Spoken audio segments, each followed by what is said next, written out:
Shalom, puji Tuhan. Kembali lagi berjumpa dengan saya di hari Minggu ini. Apa kabar Bapak Ibu Saudara? Saya yakin dan percaya Bapak Ibu dimanapun berada, semuanya dalam keadaan sehat-sehat, baik-baik saja, seperti jiwa kita baik-baik saja di dalam Tuhan. Karena kita adalah anak-anaknya, orang-orang yang dikasihi Tuhan. Amin.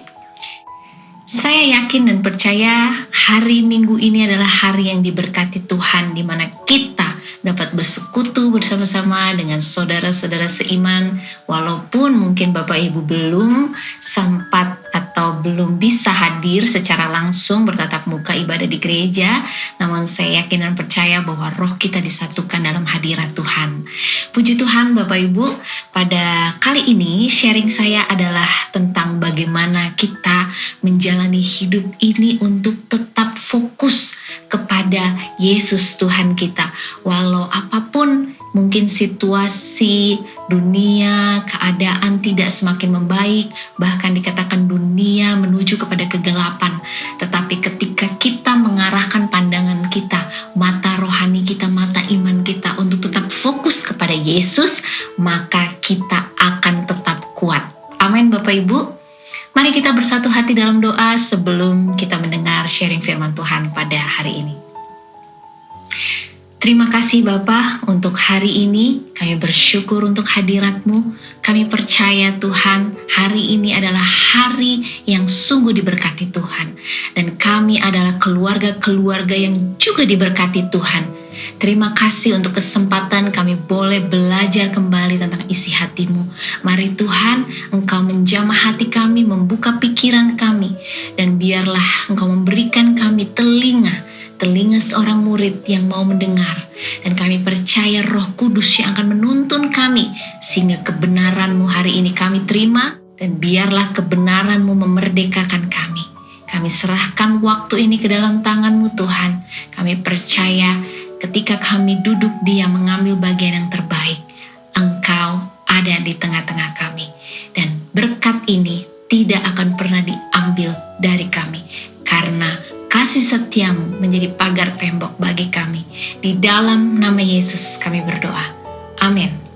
Puji Tuhan Bapak Ibu terkasih, dunia memang semakin gelap, tetapi firman-Nya adalah pelita bagi kaki kita, orang-orang yang dibenarkan. Amin.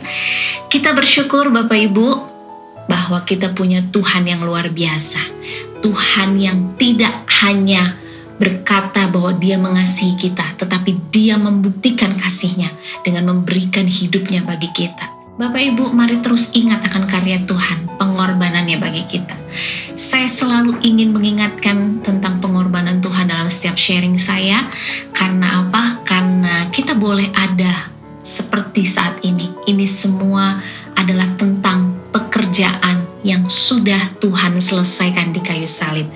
Semuanya adalah anugerah Tuhan. Kita boleh ada sebagaimana kita ada. Semua karena kasih karunia-Nya. Yang setuju dengan saya katakan amin. Pengorbanan Tuhan Yesus di kayu salib adalah bukti nyata kasih-Nya bagi kita. Dan pekerjaannya sudah selesai. Sudah perfect. Tidak ada lagi yang perlu kita lakukan untuk mengejar perkenanan-Nya. Tidak ada lagi hal yang dapat kita lakukan untuk membuat kita lebih dikasihi oleh Tuhan. Karena Dia sudah memberikan segalanya bagi kita. Dan hari ini ketika kita boleh hidup, ini adalah bukti bahwa kasih karunia-Nya sungguh nyata bagi kita. Apa yang sudah Tuhan lakukan di atas kayu salib adalah dasar keselamatan Bapak, Ibu, dan saya. Namun benar, Tuhan tentunya masih bekerja sampai saat ini dalam hidup kita masing-masing. Tuhan masih melakukan pekerjaannya dalam hidup kita. Dia masih berkuasa. Dia masih mau melakukan hal-hal yang dahsyat dalam hidup kita. Dia tetap bekerja. Dan ketika kita imani, kita percaya hal ini, kita memiliki percaya diri bahwa dalam setiap pergumulan hidup kita, Dia turut bekerja. Dalam setiap permasalahan hidup kita, Allah kita masih terus menyatakan mukjizat-Nya bagi kita. Amin. Dan itulah yang menjadi pengharapan kita. Bapak Ibu, banyak dari kita melihat kehidupan ini hanya dari sisi garis horizontal. Apa artinya? Artinya kita selalu melihat kondisi sekitar. Apa situasi yang terjadi? Kita melihat semua yang bisa terlihat dengan mata jasmani kita. Dunia semakin gelap, kehidupan semakin susah, pekerjaan semakin susah, sakit di mana-mana, virus makin beragam jenisnya, dan pergumulan kita, tantangan dalam pekerjaan. Dan kita jarang melihat kehidupan dari sisi garis vertikal. Apa artinya? Yaitu melihat dan fokus hanya kepada Tuhan. Ketika kita mulai arahkan mata kita hanya fokus kepada Yesus dan firman-Nya, maka Bapak Ibu tentunya kita tidak akan takut dan khawatir. Ya, memang manusiawi. Seringkali ketika masalah datang, tiba-tiba respon kita adalah khawatir.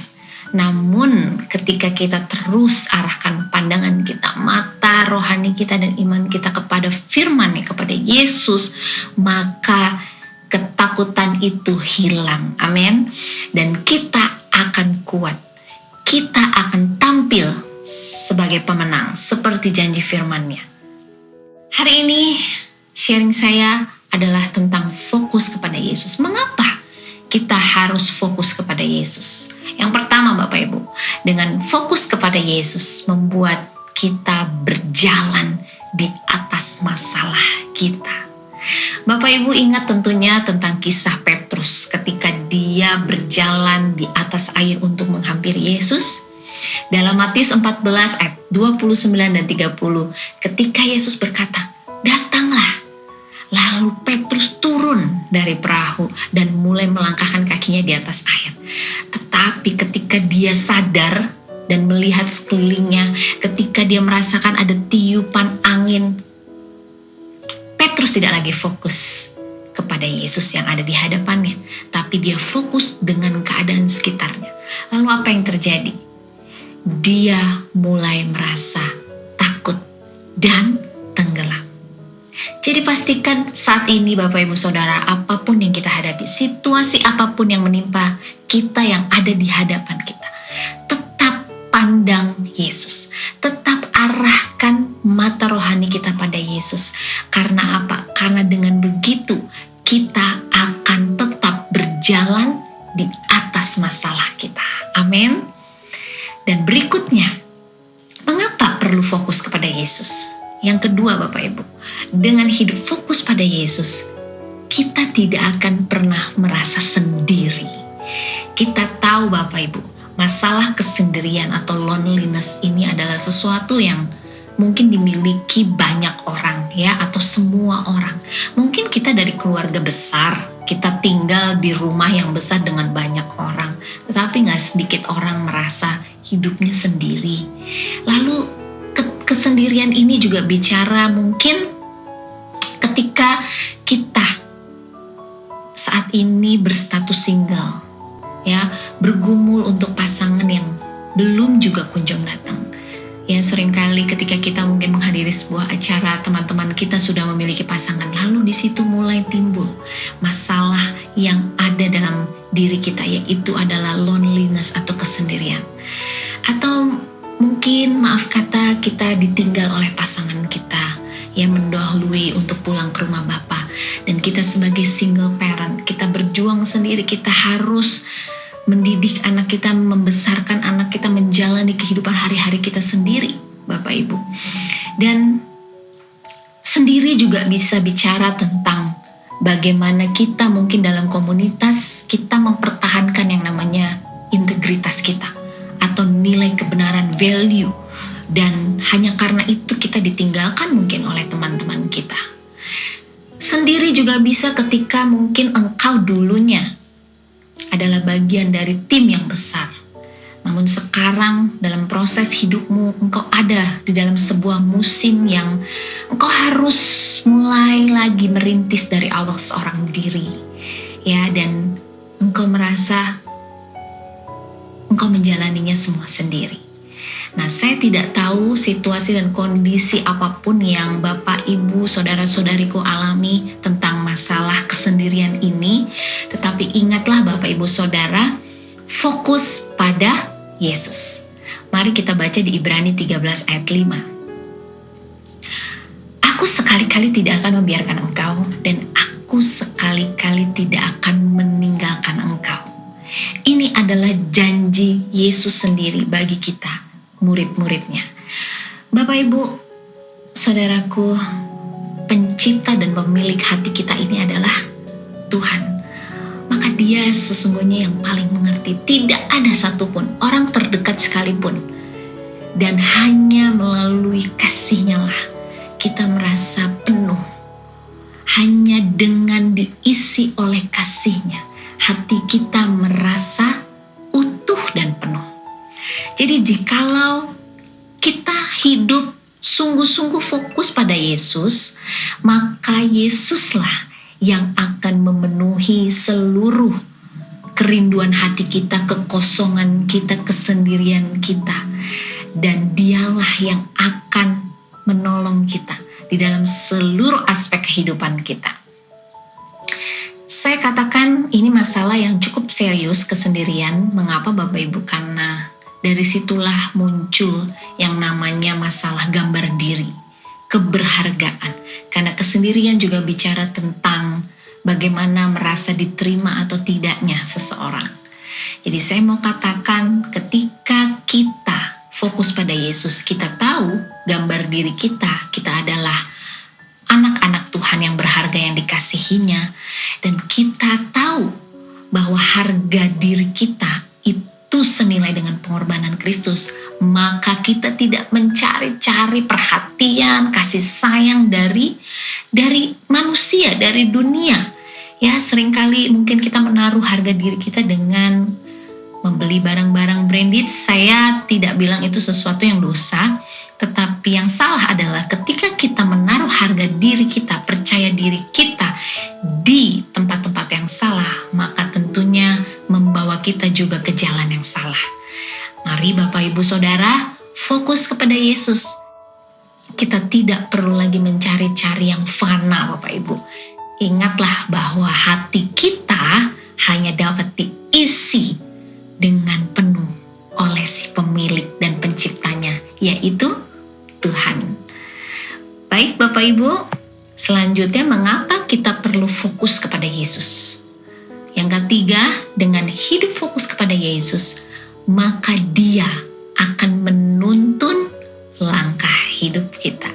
Mazmur 32 ayat ke-8, Aku hendak mengajar dan menunjukkan kepadamu jalan yang harus kau tempuh. Dan aku hendak memberi nasihat, mataku tertuju kepadamu. Saat Yesus matanya tertuju pada kita, Dia akan mengajar dan menunjukkan jalan yang harus kita tempuh dan memberi nasihat pada kita. Wow, luar biasa Bapak Ibu. Dalam hidup kita tentunya selalu diperhadapkan dengan yang namanya membuat keputusan. Betul ya Bapak Ibu? Dan ketika kita fokus kepada Yesus, kita gak akan pusing-pusing lagi, atau kita galau, kita akan bingung lagi mengambil keputusan. Kenapa? Karena Dia sendiri yang akan menunjukkannya bagi kita. Amin. Jadi kuncinya fokus kepada Yesus. Yang terakhir, mengapa perlu fokus pada Yesus? Karena dengan hidup fokus pada Yesus, maka sinar kemuliaannya akan menyinari wajah kita. Wow, luar biasa. Jadi kita yang para wanita khususnya nggak perlu skincare yang wow untuk membuat wajah kita glowing ya. Tetapi hanya dengan fokus kepada Yesus, maka sinar kemuliaannya akan menyinari kita. Hati kita akan memancarkan sukacita dan kehidupan. Kita baca ayatnya di Bilangan 6 ayat 24-26. Tuhan memberkati engkau dan melindungi engkau. Tuhan menyinari engkau dengan wajah-Nya dan memberi engkau kasih karunia. Tuhan menghadapkan wajah-Nya kepadamu dan memberi engkau damai sejahtera. Wow, Bapak Ibu, Tuhan kita itu adalah Tuhan yang kudus, Tuhan yang mulia, Tuhan yang penuh dengan fokus memandang kepada Dia, maka wajahnya pun akan dihadapkan kepada kita. Apa artinya Bapak Ibu Saudara? Artinya ketika terang Tuhan terbit atas kita, sinar kemuliaannya terpancar dari kita, artinya segala kepenuhan sifat Allah pun terpancar dari hidup kita, dan berkat-berkatnya mengikuti kita. Sesuatu yang baik akan datang dalam hidup kita. Dan apa saja, kita lihat ayat ini lagi, bahwa jelas dikatakan kasih karunia, damai sejahtera, perlindungan. Wow, luar biasa, segala berkat-berkat rohani menjadi milik kita. Katakan amin. Bapak Ibu Saudara, siap-siap menerima segala kelimpahan akan datang kepada hidup Bapak Ibu Saudara sekalian. Sebagai penutup Bapak Ibu, saya mau ingatkan bahwa pekerjaan Tuhan Yesus di kayu salib itu sudah selesai, sempurna. Dia menanggung segala yang buruk. Dia menanggung semua yang buruk. Supaya apa? Supaya kita menerima semua yang terbaik. Amin. Jadi kalau hari ini kita masih mengalami pergumulan, masalah hidup kita, sakit apapun, mari kembali arahkan mata rohani kita fokus kepada Yesus. Nantikan pertolongannya Bapak Ibu, karena Dia adalah Allah yang baik, Dia Allah yang setia. Saya berdoa biar kiranya kasih karunia melimpah atas kita sekalian. Kiranya sharing saya mengingatkan kita dan menguatkan kita hari ini. Apapun yang terjadi, Tuhan bersama dengan kita. So tetap fokus pada Yesus dan miliki segala kelimpahan kasih karunia-Nya dalam hidup kita. Mari kita tutup dalam doa. Kami bersyukur untuk karya penebusan-Mu Tuhan Yesus. Engkau membenarkan kami. Engkau membuat kami benar di hadapan Bapa dan menerima segala warisan yang dijanjikan untuk orang-orang benar. Biarlah hari ini Tuhan, kembali mata rohani kami dan iman kami fokus hanya kepadamu, fokus hanya kepada firman-Mu dan janji-janji-Mu. Di tengah kondisi situasi apapun yang kami hadapi, biarlah kami tetap memandang-Mu. Kami mau berjalan di atas segala masalah hidup kami. Dan kami tahu ketika kami fokus kepadamu, kami tahu kami tidak sendiri Tuhan. Tidak sendiri. Apapun yang kami hadapi, Engkau ada bersama dengan kami. Engkau Bapa yang baik bagi kami. Engkaulah yang dapat memenuhi segala hasrat, kasih sayang, dan segala hal yang kosong dalam hati kami. Dan ketika kami fokus kepadamu Tuhan, Engkau yang akan menuntun langkah-langkah hidup kami dalam kami mengambil keputusan dalam setiap pilihan-pilihan hidup kami Tuhan. Dan ketika kami fokus kepadamu, maka sinar kemuliaan-Mu akan terpancar dalam hidup kami. Dan segala berkat, kasih setia, kasih karunia, damai sejahtera-Mu mengikuti kami. Kiranya Tuhan semua yang mendengar hari ini dikuatkan dan diteguhkan, dan biarlah Roh Kudus yang memeteraikan firman-Mu pada hari ini bagi setiap kami. Diberkatilah setiap keluarga, diberkatilah setiap usaha. Shalom atas rumah tangga kami.